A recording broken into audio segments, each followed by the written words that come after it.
Herkese merhaba, ben Hakan, Yabancılar Vize Danışmanlık'tan. Bugünkü konumuz Türkmenistan Konsolosluğu ve Türkmenistan uçuşları. Bilindiği üzere Türkmenistan şu anda tarifeli seferleri yok. Koronavirüsten dolayı uçuşlar kapalı. Hem Türkmenistan'dan çıkışlar hem de girişler şu anda kapalı. Müşterilerimiz bunları bize çok soruyor. Uçuşlar var mı? Ne zaman açılacak? Charter uçuşlar ne zaman ya da tarifeli seferler ne zaman diye sorular geliyor. Şu anda elimizde bir tarih yok. Türkmenistan konsolosluğu da bir tarih vermiyor.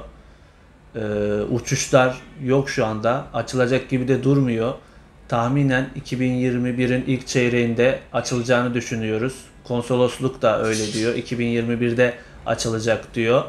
Yani devamlı WhatsApp'tan, IMO'dan soruyorsunuz. Bir video çekelim dedik bu Türkmenistan uçuşları ile ilgili. Şu anda bir gelişme yok maalesef. Buradakiler zaten göç idaresi bir karar çıkardı.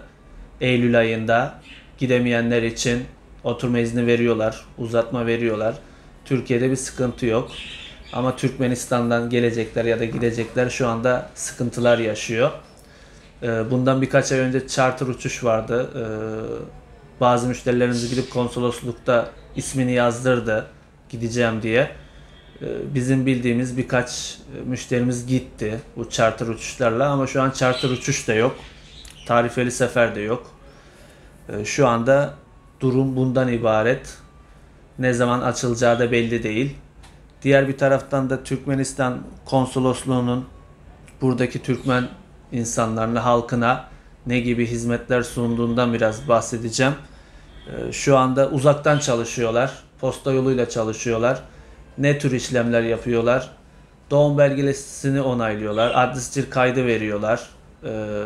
Bazı elinizdeki nikah belgesini tasdik yapıyorlar. Bekarlık belgesiyle ilgili şu an şöyle bir durum var.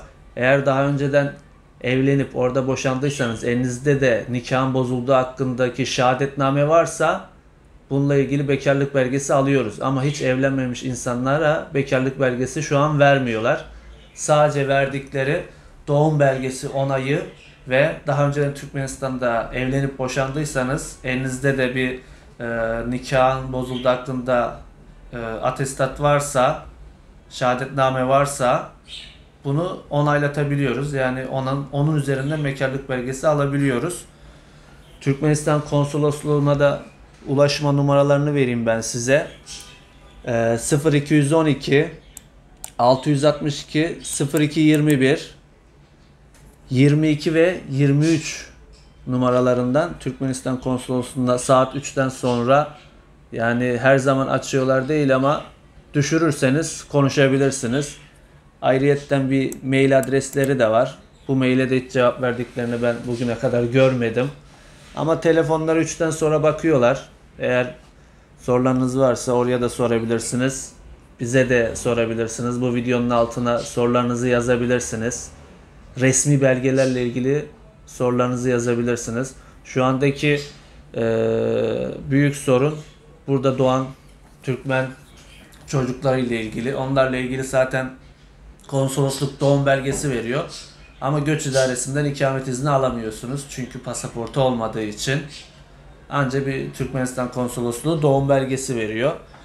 Şu anda büyük bir sorun bu. Ayrıca hiç evlenmeyenlerde bekarlık belgesi, o biraz sorun.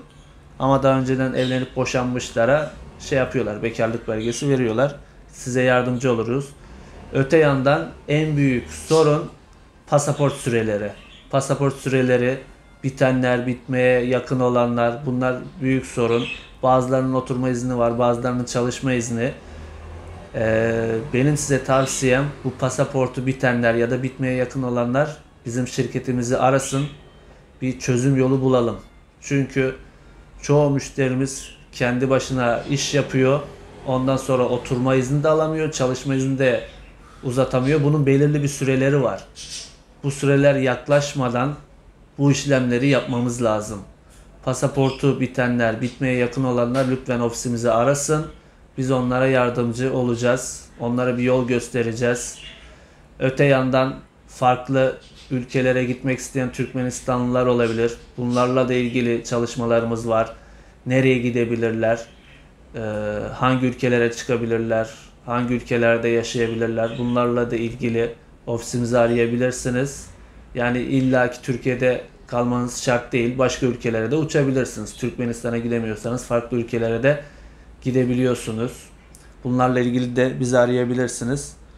Eğer farklı sorularınız varsa telefon edebilirsiniz ya da bu videonun altına yorum yazabilirsiniz. Biz kısa sürede bunları cevaplayacağız. Herkese teşekkürler. İyi günler. Videomuzu beğenmeyi, yorum yapmayı ve kanalımıza abone olmayı unutmayınız ki bu videoların devamı gelsin.